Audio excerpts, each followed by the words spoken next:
Hola señores, ¿cómo están? Vamos a prepararnos para la clase. Ahí estoy enviando el link. Vamos a ver qué pasa con las conexiones. Y una vez que estén conectados, partimos con la clase de hoy. Así que vamos a ir esperando. Espero que estén bien, espero que se escuche bien. Voy a colocarme el micrófono. Mientras ustedes se van conectando, ya ahí veo ya gente que aparece en la conexión. Así que estamos ya listos como para empezar. Vamos a esperar, sí, que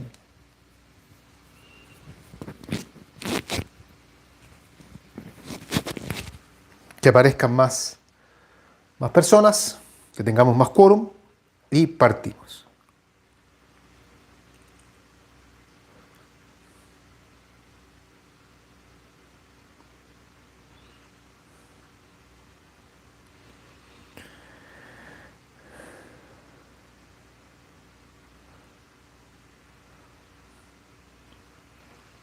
Ya, ahí veo que se están conectando, vamos a dar algunos momentos para que se terminen de conectar. Y una vez que ya estén ok con eso, partimos con la clase. Tengo puesto el pizarrón, pero muy por encimita, es probable que en cualquier momento se caiga. No alcancé a... No encontré el taladro para haber hecho el hoyo porque esto es... no es concreto, pero igual no quiero... Tengo que tratar de hacerlo lo menos dañino posible. Está bien. Ya, esperemos entonces.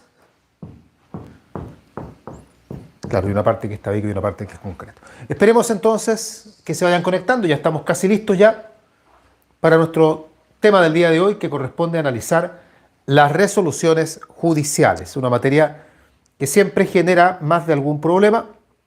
No es una materia complicada, de hecho es una materia, diría yo, bastante abordable, pero tiene, como todas las cosas, su grado de complejidad, tiene su gracia, tiene su maña, y por ende hay que tratar de verlo de la forma más ordenada posible. No es una clase extensa y vamos a aprovechar, porque el tema da para eso, para hacer un cruce de inmediato entre estas resoluciones judiciales y los recursos que proceden respecto a ellas. En general, ya no vamos a hacer una clase de detalle sobre los recursos, pero la idea es ver el tema en sus aspectos generales. Ya, entonces estaríamos listos, creo, para empezar. Ya tenemos ya quórum suficiente. Partimos. Recuerden ir siguiendo el PowerPoint porque eso les va a servir para ir apoyándose con el contenido de la clase, tal como lo hicimos el día de ayer. Bien, veamos entonces. Voy a dejar el teléfono por aquí, cosa que si me mandan algún mensaje o algo, tengan la posibilidad de verlo rápidamente. Recuerden que todas las comunicaciones a través del WhatsApp, nada en el chat de YouTube.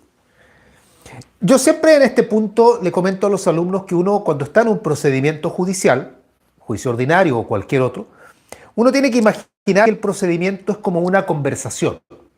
Hay un diálogo y el diálogo se genera entre las partes que están en conflicto y el tribunal.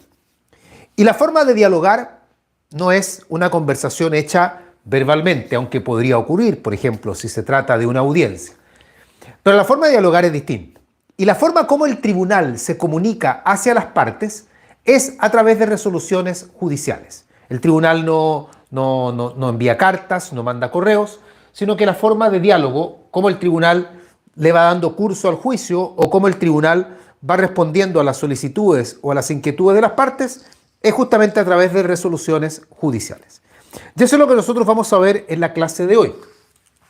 Vamos a hablar sobre las resoluciones judiciales en términos generales, ¿ya? Porque obviamente el tema va a dar, en teoría, para más de lo que vamos a conversar el día de hoy, pero hoy día vamos a ver lo general. Vamos a dar un concepto, en primer lugar, sobre qué son las resoluciones judiciales y vamos a referirnos al concepto que es un concepto muy típico que dice que es el acto jurídico procesal que emana del tribunal, por el cual se da curso progresivo al juicio, o sea, esa es una posibilidad, se da curso progresivo al juicio,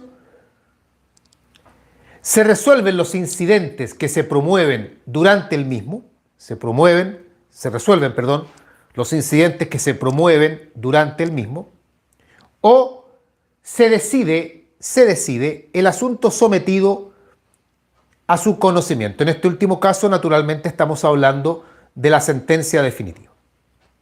O sea, una resolución judicial puede tener diversos fines.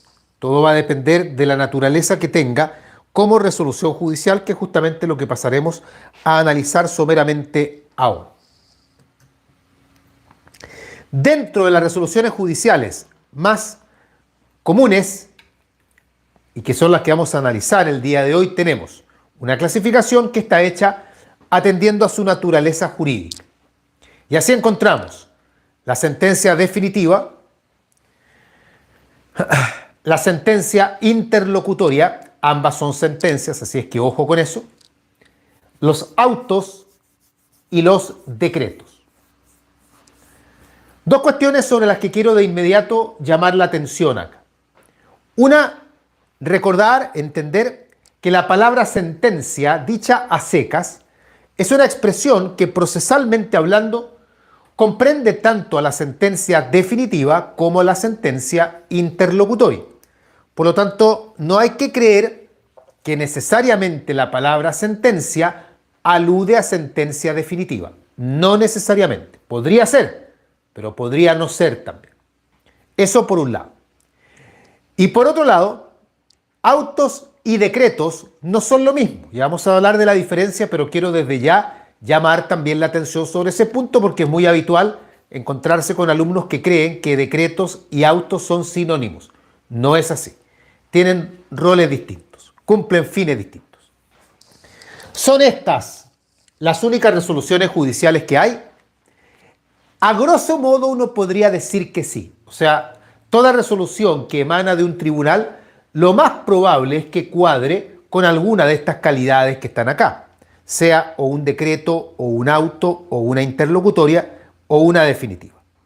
Pero hay ciertos casos especiales en que aparecen otras figuras, por ejemplo, la sentencia de casación o la sentencia de reemplazo, que la verdad no caben en estas categorías porque ambas sentencias no son ni definitivas ni tampoco son interlocutorias.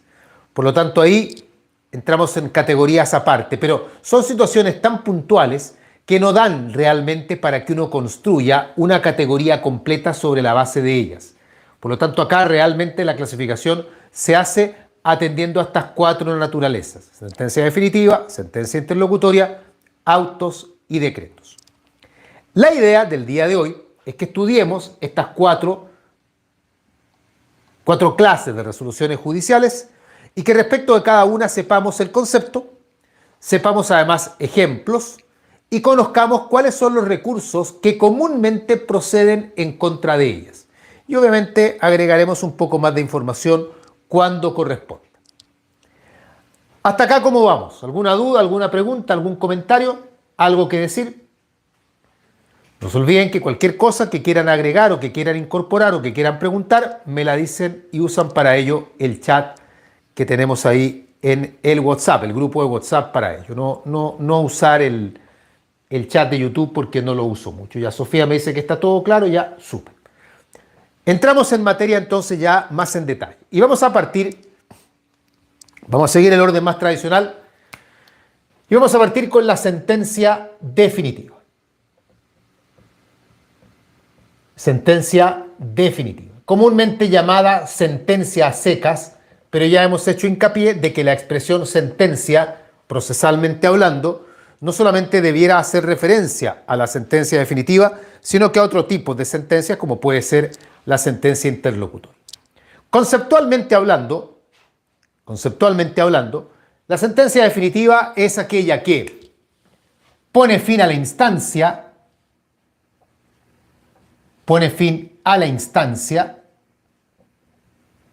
resolviendo la cuestión controvertida.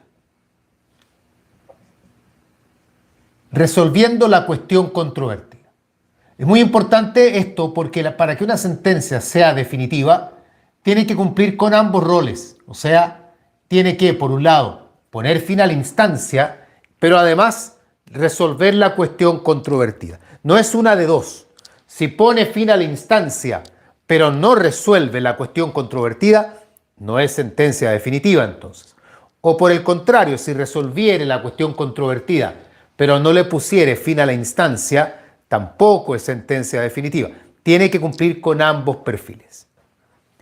Tomando en cuenta que en un procedimiento puede llegar a haber dos instancias, tenemos entonces la posibilidad de que en un juicio pueda haber dos sentencias definitivas. La sentencia definitiva de primera instancia y la sentencia definitiva de segunda instancia. Eso es lo que puede llegar a ocurrir. Una pregunta además frecuente en examen de grado precisamente es que el alumno responda cuántas sentencias definitivas podría llegar a haber en un juicio. Y el sentido común que le dice al alumno que debe haber una nada más. Y esa es la respuesta que usualmente se da. Pero a veces hay más de una, puede haber un máximo de dos. No más de dos tampoco. Podría no haber ninguna también, porque el procedimiento podría terminar por otra vía, por ejemplo, podría terminar a través de un equivalente jurisdiccional como la conciliación. Y ahí no vamos a tener ninguna sentencia, no obstante, está resolviéndose la cuestión controvertida. Para quienes no lo recuerden o para quienes no lo tengan totalmente claro, hablamos de instancia, la expresión instancia, la empleamos para referirnos al grado de conocimiento que tiene el tribunal. Y en particular, la instancia supone que el tribunal va a poder conocer tanto de los hechos como del derecho. O sea, el grado de conocimiento que el tribunal tendrá es sobre hechos y también sobre derecho. Eso significa instancia. Por ejemplo, ¿por qué cuando uno habla de casaciones, uno dice las casaciones no son instancia? Porque según veremos más adelante, en las casaciones el tribunal no conoce los hechos, solamente conoce el derecho. Y por ende ahí el grado de conocimiento que el tribunal tiene no da para hablar de instancia porque los hechos quedan fuera del análisis del tribunal.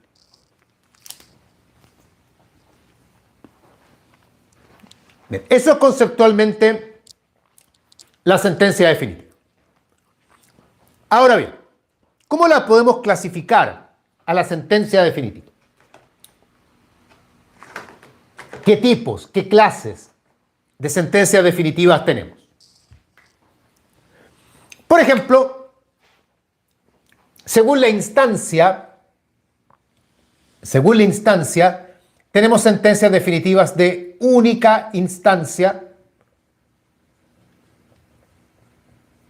de primera instancia y por último sentencias definitivas de segunda instancia.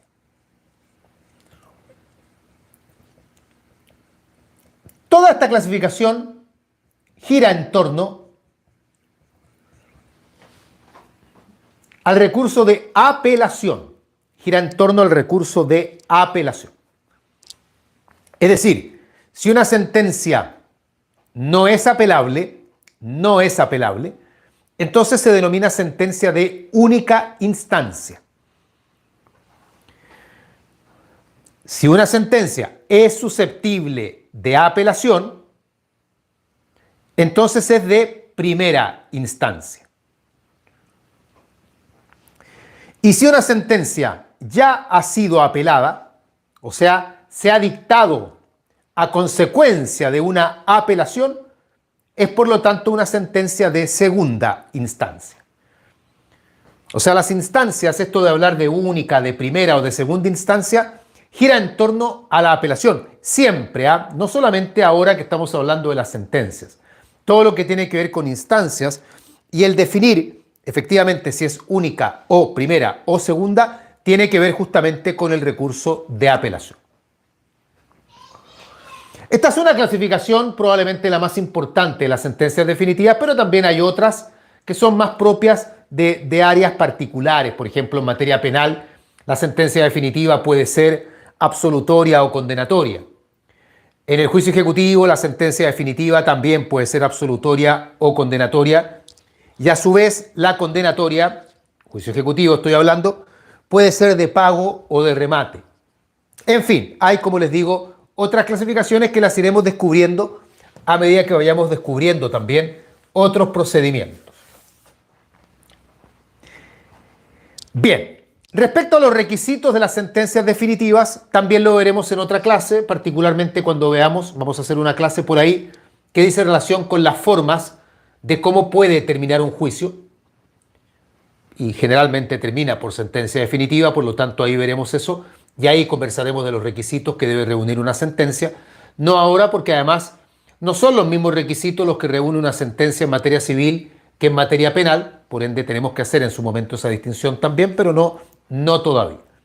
No olviden que estamos recién partiendo, entonces estamos sembrando cimientos básicos de instituciones para poder después apoyarnos y ver algunos temas con más detalle.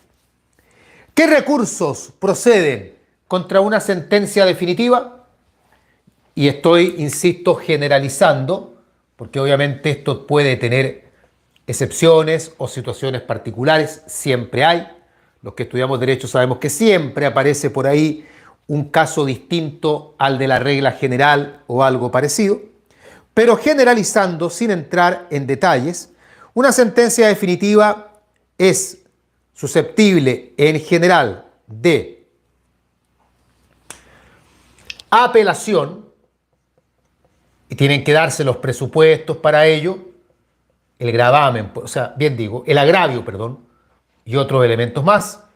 También es susceptible de casación en la forma. Tienen que darse también, insisto, los presupuestos para ello, entre otros, que haya una causal de casación en la forma. Y también es susceptible de casación en el fondo, lo mismo que lo anterior, siempre que se dé el escenario para ello, los requisitos particulares para ello. Adviertan cómo no hay posibilidad de reposición. No cabe la reposición porque, esto lo vamos a ir aprendiendo eventualmente, como las sentencias producen un efecto muy particular que se llama deshacimiento, al haber deshacimiento no cabe reposición porque el deshacimiento implica que el mismo tribunal que dicta la sentencia ya no se pronuncia más sobre ella, y la reposición es un recurso en que le pedimos al mismo tribunal que ha dictado la resolución que la modifique, cuestión que en virtud del deshacimiento no podría ocurrir.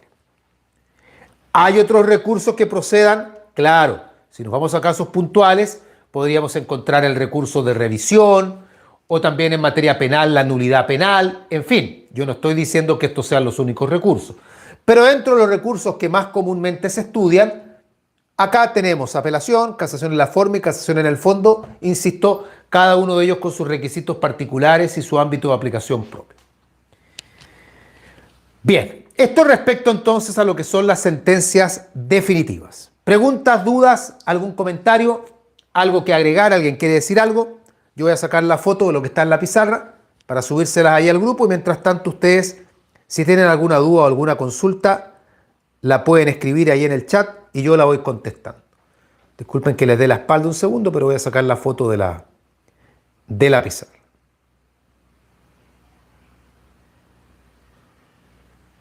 Me voy a poner en otro ángulo, disculpen, para que no se vea tanto el reflejo de la luz. Y ahí diría yo que estamos bien. Ya, voy a mandar la foto entonces, y mientras tanto, ustedes me dicen por ahí si hay alguna pregunta o alguna duda.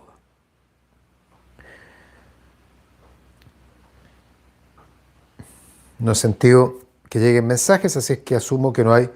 Ya, no tengo preguntas, entiendo entonces que está todo claro. Aquí va la foto de la sentencia definitiva. No es que vayamos a hacer todo con cuadro en la pizarra, pero la sentencia definitiva dice, para que tengan esa referencia ahí que después les puede servir. Bien, continuamos. Dejamos de lado esta temática desde el punto de vista de lo que es la sentencia definitiva y nos vamos con un ejercicio similar, pero esta vez con la sentencia interlocutoria. También es un tipo de sentencia, ya lo dije antes, por ende usar la palabra sentencia a secas, en rigor implica referirse tanto a la definitiva como a la interlocutoria y a cualquier otra clase de sentencia que pueda haber, como la de reemplazo, la de casación y otras más. Por lo tanto, acá vamos a hablar de sentencia interlocutoria o por último decir interlocutoria para referirnos a ella. ¿Qué son las sentencias interlocutorias? Conceptualmente podemos decir, está en el PowerPoint, que son aquellas que fallan un incidente del juicio, estableciendo derechos permanentes en favor de las partes,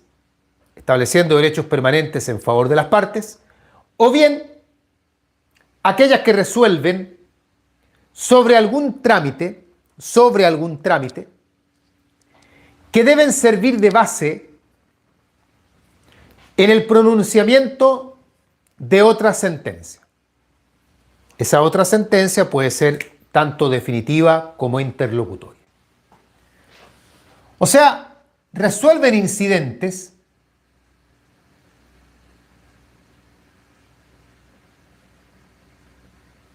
y acá es muy importante. Confieren derechos permanentes, o sea, no solo resuelven el incidente, sino que confieren derechos permanentes.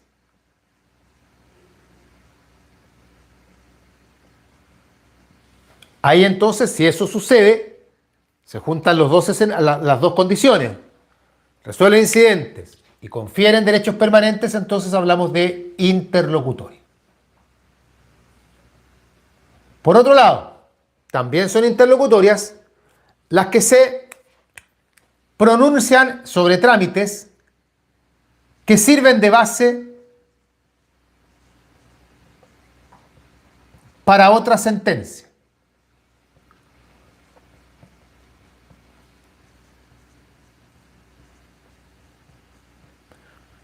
Si cumplen con ese afán, son por lo tanto interlocutorias.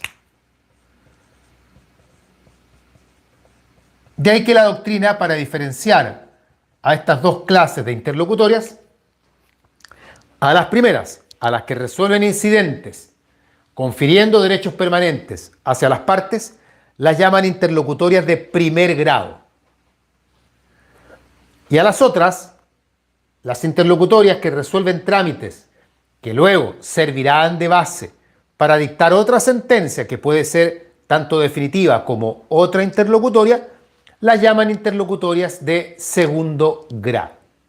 Veremos en un momento más, no todavía, que la doctrina moderna agrega a las interlocutorias de tercer grado y ya veremos en qué consisten esas.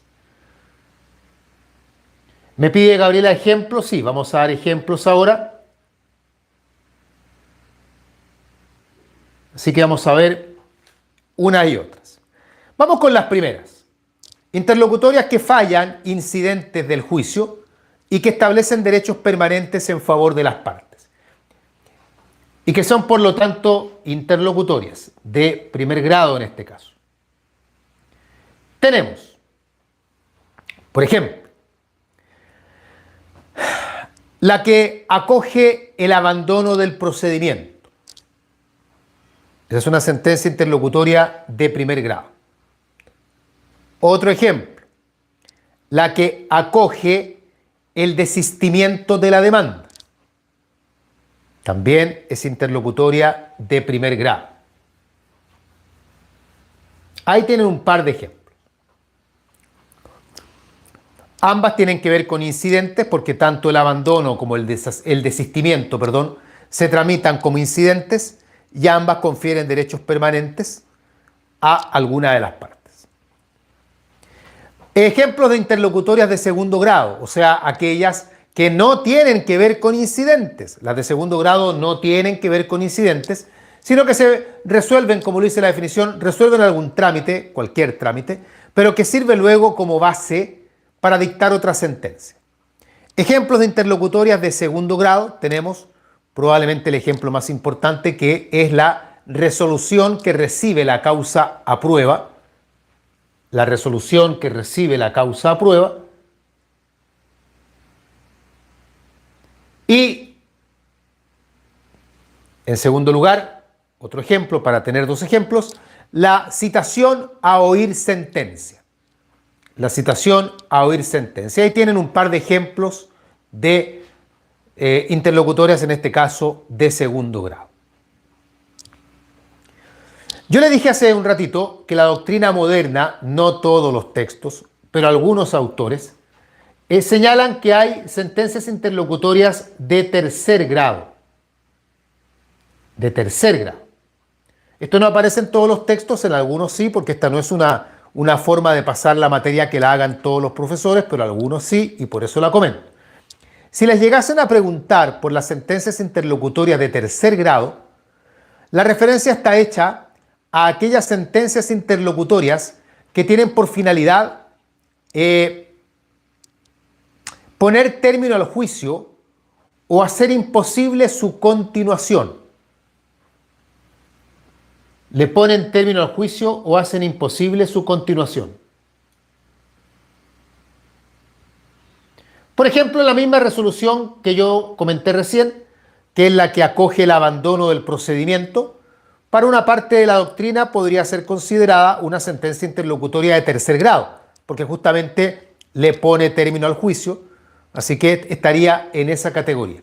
Mi consejo es que no nombren esta categoría, o sea, ustedes quédense con las interlocutorias de primer grado y las de segundo grado, y recién incorporen o mencionen las de tercer grado si es que el profesor directamente se las pregunta, o les pregunta por ellas, o los queda mirando con cara de falta algo, o sea, ustedes dicen primer grado, segundo grado, y después como que hay cara de algo falta, y ahí ustedes entenderán, de acuerdo al lenguaje corporal del profesor, que les falta completar la respuesta, y ahí pueden incorporar las de tercer grado. Tanto es así que es probable que muchos de ustedes, seguramente la gran mayoría, no vieron esto, nunca escucharon hablar de las interlocutorias de tercer grado, y si no lo hicieron está bien. De hecho, la forma más tradicional de pasar la materia es hablar solamente de las de primer grado y de las de segundo grado y punto. Luis dice, ¿cuál sería la diferencia exacta entre las de primer y tercer grado? No es que tenga que haber diferencia en rigor, sino que las de primer grado son las que resuelven incidentes confiriendo derechos permanentes. Puede ocurrir que esas además le pongan término al juicio y ahí podríamos incorporarlas como de tercer grado, pero puede que no le pongan término al juicio tampoco. Los ejemplos coincidieron, pero eso no significa que haya una igualdad entre una de primer grado con una de tercer grado siempre. Ya, esa es una pregunta. Ahí veo a otra persona, a Paolo, que está escribiendo. Gabriela dice, ¿podría ser una la que acoge la excepción de cosa juzgada? Un ejemplo de tercer grado. Sí, y también sería de primer grado. De hecho, cualquier resolución en la que se acoge una excepción dilatoria en un juicio ordinario es sentencia interlocutoria de primer grado y podría ser también de tercer grado. Digo particularmente en juicio ordinario porque aprenderemos que las excepciones dilatorias en otros procedimientos, como en el sumario, por ejemplo, se van a resolver en la sentencia definitiva. Entonces ahí ya no hablamos de interlocutoria.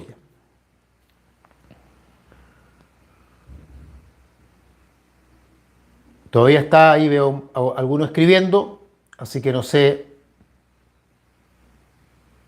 qué responder. Todavía están escribiendo, voy a esperar que terminen de escribir eso para las preguntas y ahí luego ya avanzamos a los recursos, porque nos falta todavía en la interlocutoria, nos falta referirnos a los recursos que proceden. Pablo dice, profesor, hecho el llamado a conciliación, el que es trámite esencial. Si ésta se produce, ¿qué naturaleza jurídica tendría? La conciliación es un equivalente jurisdiccional. No estamos hablando ahí de estos tipos de resoluciones que estamos viendo ahora. Opera como equivalente jurisdiccional. De hecho, el juez no está actuando como juez, sino que actúa como amigable componedor. Francesca dice, ¿cuál era el ejemplo de la sentencia de tercer grado?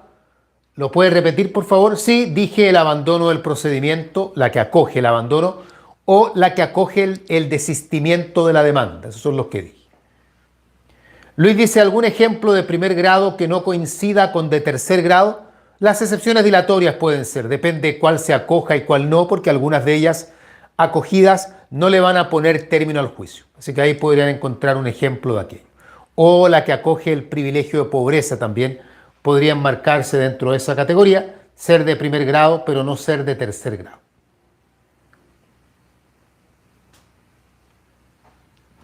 Ya, no veo más preguntas. Seguimos. Recursos que proceden contra una sentencia interlocutoria en general. Aquí no estamos hablando ni de primer, ni segundo, ni tercer grado, salvo que hagamos algún comentario sobre ellas, pero la respuesta acá hay que darla en general. Vamos bien. Letra A.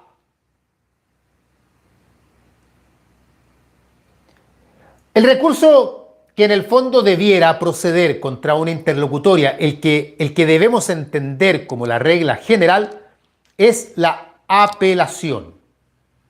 Recurso de apelación. Las sentencias interlocutorias son en general apelables, salvo que la ley diga que alguna sea inapelable, ¿ya? Pero en general son apelables. Es el recurso estrella, por decirlo de alguna manera, el más común. Letra B. La reposición en principio no opera. En principio, las sentencias interlocutorias no son susceptibles de reposición. En principio. ¿Por qué motivo? Un poco por lo que comentábamos antes. Las sentencias interlocutorias también producen deshacimiento del tribunal. Y como hay deshacimiento, por lo tanto, no hay posibilidad de que el mismo tribunal se vuelva a pronunciar. Sin embargo, algunas sentencias interlocutorias sí son susceptibles de reposición. Y para eso, y en su momento vamos a conversar de esto con más calma, hablamos de un tipo de reposición que se llama reposición especial.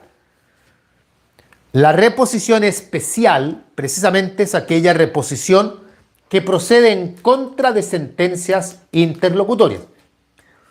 Justamente lo que hace que esa reposición sea especial es precisamente que pueda ser intentada contra sentencias interlocutorias. ¿Cuándo ocurre esto? Y cuidado con esto, que es muy importante. Esto solo ocurre cuando exista texto expreso de ley. Es decir, para que una sentencia interlocutoria sea susceptible de reposición especial, tiene que haber una norma legal que lo diga. Porque, insisto, la reposición no es un recurso que opere para las sentencias interlocutorias. ¿Qué ejemplos podemos citar de sentencias interlocutorias que sean susceptibles de reposición especial? Por ejemplo, letra A, y sin duda la más importante, la resolución que recibe la causa aprueba. Esa es una sentencia interlocutoria que es susceptible de reposición especial. Letra B, la que declara inadmisible la apelación en segunda instancia. La resolución que declara inadmisible la apelación en segunda instancia también es una interlocutoria que es susceptible de reposición especial. Más adelante agregaremos otros ejemplos cuando veamos la reposición. No son tantos en realidad, pero insisto, acá el más importante y el primero con el que tienen que contestar es el que dice relación con la resolución que recibe la causa aprueba. En tercer lugar, también se puede intentar contra una sentencia interlocutoria casación en la forma, pero para ello debe tratarse de interlocutorias que le pongan término al juicio o que hagan imposible su continuación. O sea, las que hemos visto que alguna parte de la doctrina llama interlocutorias de tercer grado. Solo esas serían susceptibles de casación en la forma. Interlocutorias que le pongan término al juicio o que hagan imposible su continuación. Y en cuarto lugar, también podría intentarse casación en el fondo, pero al igual que el caso anterior, solo podría intentarse casación en el fondo siempre y cuando se trate de interlocutorias que, como ya está dicho, le pongan término al juicio o hagan imposible su continuación, es decir, que se trate de interlocutorias de tercer grado. Se cayó la pizarra que estaba ya sobrepuesta nada más y era una posibilidad que esta se cayera. Bien, esos son entonces los recursos que caben respecto a una sentencia interlocutoria. Obviamente con el pasar de las clases iremos profundizando todo esto y descubriremos también otros ejemplos de interlocutorias, tanto de primer grado como de segundo grado, y seguramente alguna de tercer grado también, ¿por qué no? Eso va a ir sucediendo a medida que vayamos avanzando. ¿Dudas en esto? ¿Preguntas? ¿Consultas? Antes de pasar a lo siguiente, estoy mirando ahí el WhatsApp, ahí veo a alguien que está escribiendo, vamos a esperar que terminen de escribir y con ello entonces continuamos. No tengan miedo ni vergüenza en hacer preguntas, ya háganlas. Y si de repente les da lata hacerlas en el grupo, háganmelas escribiendo directamente. De hecho, varios lo hacen así, para que no se compliquen. Me piden que repita la última. Creo que lo último fue lo de la casación en el fondo, señalando que las interlocutorias pueden ser susceptibles de casación en el fondo, no hay ningún problema con eso, siempre y cuando se trate de interlocutorias que le pongan término al juicio o que hagan imposible su continuación, es decir, las que hemos conocido hace un ratito como interlocutorias de tercer grado. Camila dice, profesor, no alcancé a notar el ejemplo de interlocutoria de primer grado, que a su vez no sea de tercer grado, ¿podría repetirlo? No me acuerdo exactamente qué ejemplo di, creo que señalé, estoy tratando de recordar el mismo ejemplo para darlo. ¿Cuál di? Ah, la que acoge el privilegio de pobreza, creo que dije. Ese es el ejemplo que di. Sí, ahí Franco me lo está recordando. Ya. Bien. Seguimos. No hay más dudas entonces respecto a lo pertinente a lo que estamos viendo en función de las sentencias interlocutorias. Ya. Seguimos entonces.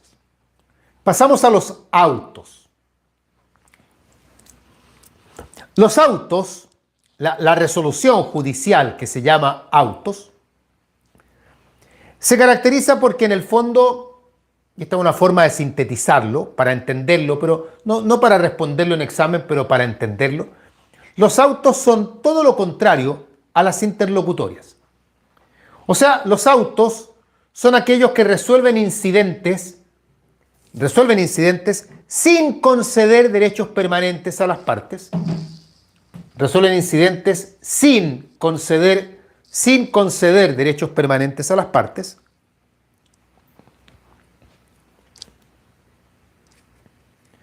O bien se pronuncian sobre trámites que no servirán de base para la dictación de otra sentencia. Que no servirán de base para la dictación de otra sentencia. O sea, todo lo que dijimos que eran las interlocutorias no lo son los incidentes. Estoy escribiendo en la pizarra, por eso no me ven en cámara, ¿ya?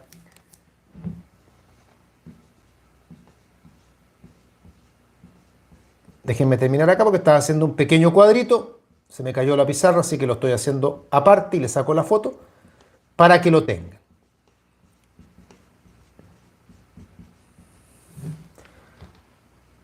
Por eso uno suele decir que los autos son todo lo contrario a las interlocutorias. O sea, todo lo que la interlocutoria hace, el auto no lo hace. Ya vamos a dar ejemplos.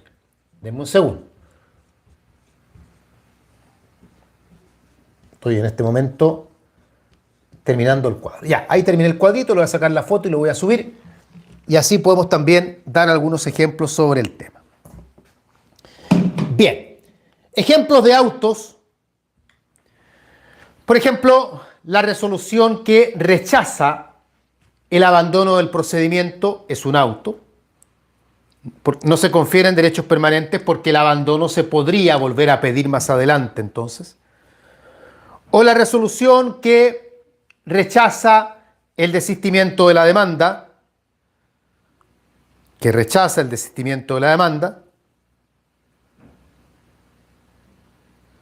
entre otras. Ahí tienen un par de ejemplos de autos. Ojo con esto, porque hay algunas instituciones que en el lenguaje coloquial jurídico las solemos llamar autos, pero que no lo son. Y se me vienen por lo menos dos importantes ejemplos a la mente. De instituciones, insisto, que las solemos llamar autos, pero que no lo son. Uno es el llamado auto de prueba. Para referirnos a la resolución que recibe la causa prueba, uno suele emplear la expresión auto de prueba. El punto está en que no es un auto, sino que es una sentencia interlocutoria. Y no cualquiera, es una de las más importantes sentencias interlocutorias que, aunque en el lenguaje coloquial, repito, lo podamos llamar el auto de prueba, no es en realidad un auto, sino que es una interlocutoria. Y el otro ejemplo de una resolución que lleva el nombre auto, pero no es un auto, es, en materia procesal penal, el auto de apertura de juicio oral. Auto de apertura de juicio oral, que se suele denominar auto, pero no es un auto tampoco. También es una sentencia interlocutoria, por lo tanto hay que tener cuidado con estas denominaciones. Esto entonces respecto a los autos. ¿Qué recursos proceden contra un auto? Gonzalo me dice, ¿cuál era el segundo no auto? No entiendo ahí, Gonzalo, lo que me está preguntando. Yo mandé un cuadrito ahí para aclararles cuáles son los autos y cuáles son las interlocutorias. Espero que ese cuadrito les sirva, pero no entiendo mucho verdad.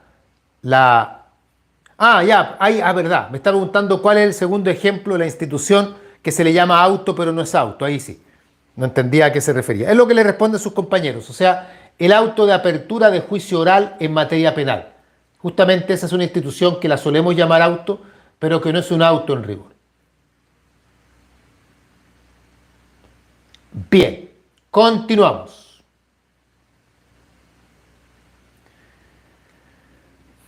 Profesor, me dice la resolución que rechaza un incidente, ¿es auto también? ¿A qué se refiere con la resolución que lo rechaza?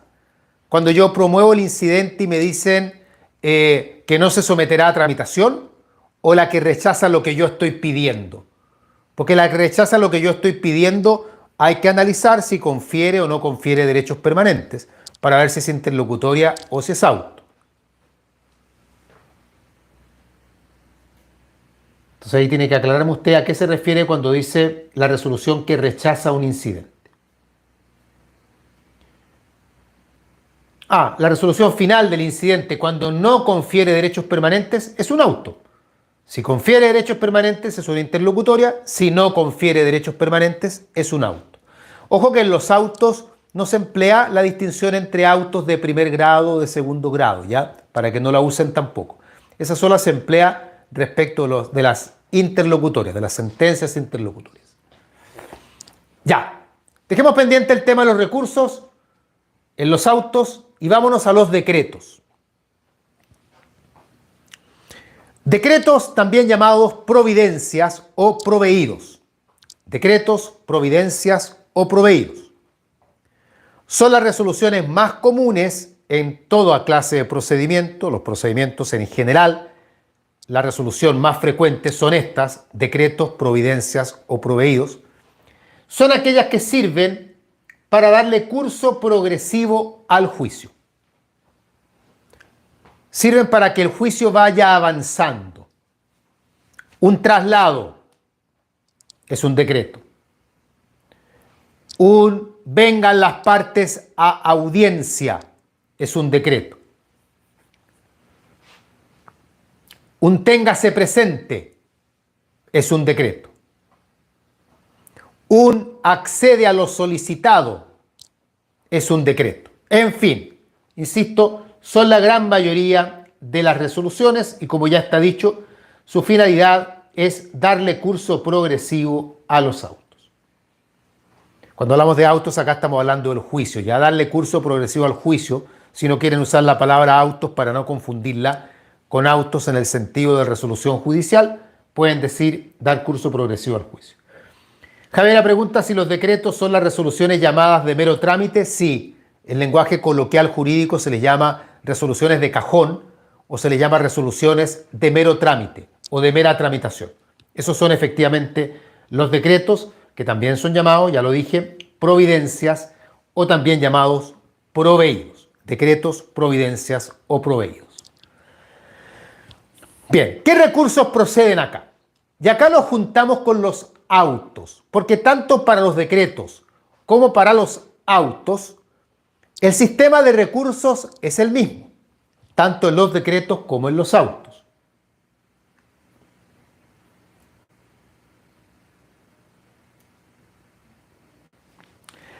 Tenemos el recurso acá, que fue creado en el fondo para ser intentado contra decretos y autos, es el recurso de reposición.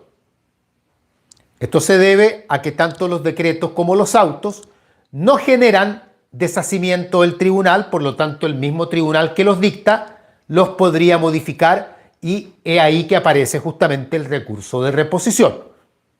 Es el recurso estrella, que es el recurso que más se debiera emplear tanto contra decretos como contra autos. La apelación, como regla general, no cabe. Como regla general, no hay apelación ni de decretos ni de autos. Pero podría haber apelación en dos casos. Hay dos casos que permiten apelar o de un decreto o de un auto. Y estos casos son los siguientes. Casos en los que podría apelarse de un decreto o de un auto. Letra A. Cuando alteran gravemente la sustanciación del juicio.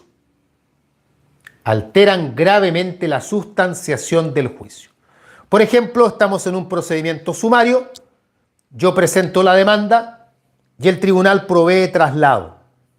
Y yo digo, no, se está alterando la sustanciación del juicio, porque la primera resolución que se debiera dictar en el juicio sumario no es traslado, sino que es vengan las partes a audiencia, etcétera, etcétera. Entonces se está alterando la sustanciación del juicio, podría intentarse ahí apelación.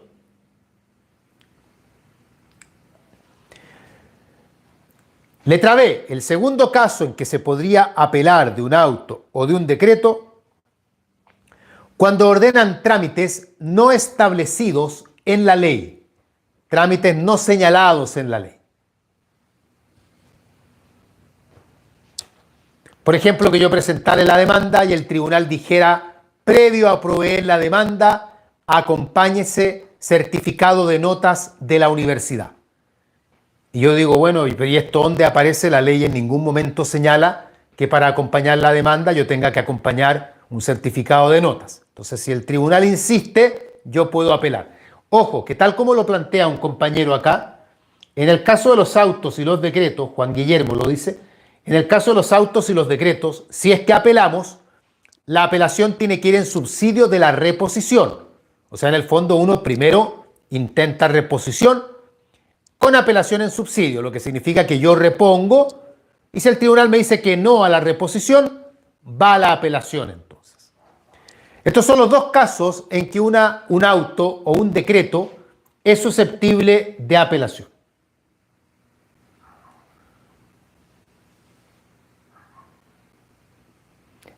Bien.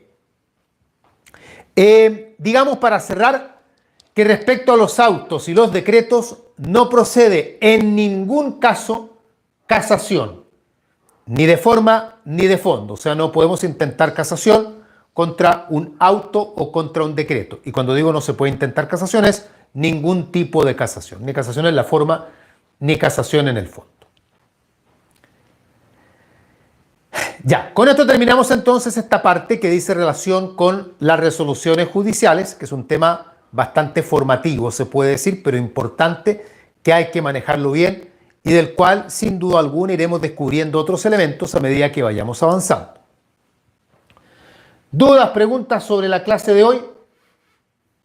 Ustedes me dicen, si no, quedamos acá. No se olviden que tenemos clase, el segundo módulo, a las 6:30, en un ratito más.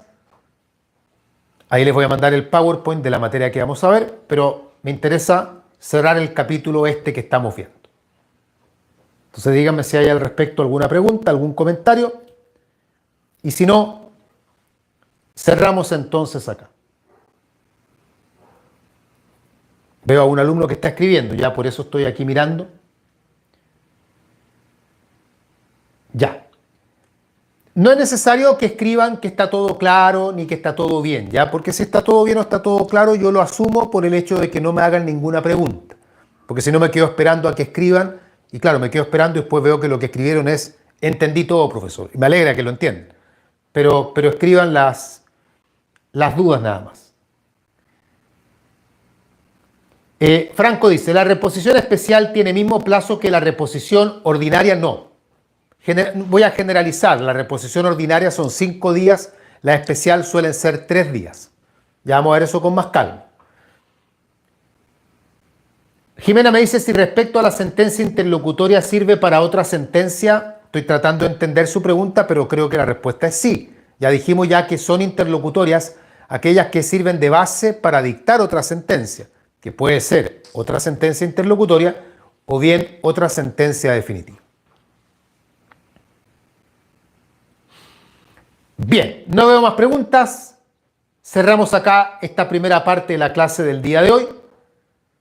Y nos volvemos a encontrar en un ratito más a las 6:30, un poquito antes. Yo les mando el link para que se conecten. Así que estaríamos con eso todo bien. Nos vemos en un ratito más. Igual, si tienen dudas o cosas, sigan escribiendo en el chat. No tengo problema con eso. Pero ya no veo a nadie escribiendo siquiera, así que asumo que estamos bien. Cuídense, nos vemos en un ratito. Ánimo. Chao, chao.